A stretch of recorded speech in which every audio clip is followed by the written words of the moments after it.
The Hereafter 28. I had a thought which I wanted to share. A common attitude which is often found amongst non-Muslims has become apparent in Muslims also.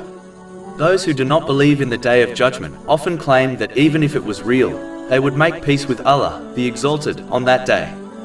Unfortunately, this attitude has also affected many Muslims who turn away from practically preparing for the Day of Judgment, which involves using the blessings one has been granted in ways pleasing to Allah, the Exalted, as outlined in the Holy Quran and the traditions of the Holy Prophet Muhammad, peace and blessings be upon him, and simply claim that they will make peace with Allah, the Exalted, on Judgment Day.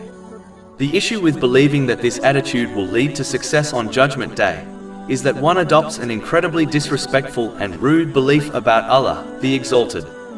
They begin to believe that Allah, the Exalted, will treat the one who ignored him and followed their desires equally to the doer of good, the one who used the blessings they were granted in ways pleasing to Allah, the Exalted.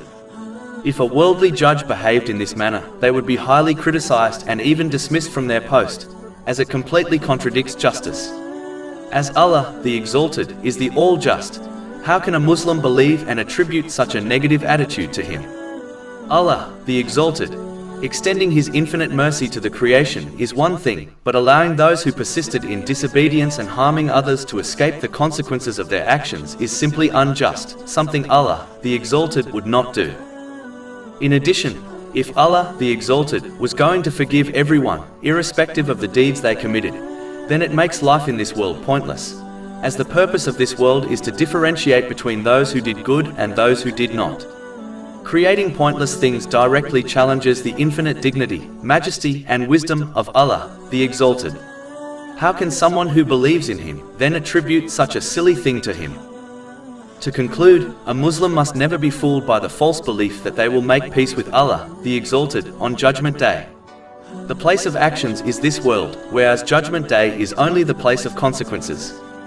Therefore, one must prepare for these consequences by using the blessings they have been granted in ways pleasing to Allah, the Exalted, as outlined in the Holy Quran and the traditions of the Holy Prophet Muhammad, peace and blessings be upon him. Chapter 30 Ar-Rum, verse 57. So that day, their excuse will not benefit those who wronged, nor will they be asked to appease Allah. And chapter 45 Al-Jatiyah, verse 21.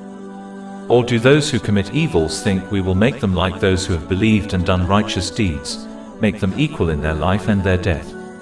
Evil is that which they judge, i.e. assume. Over 400 free ebooks, audiobooks, infographics, podcasts and blogs available on our website, www.shaykhpod.com.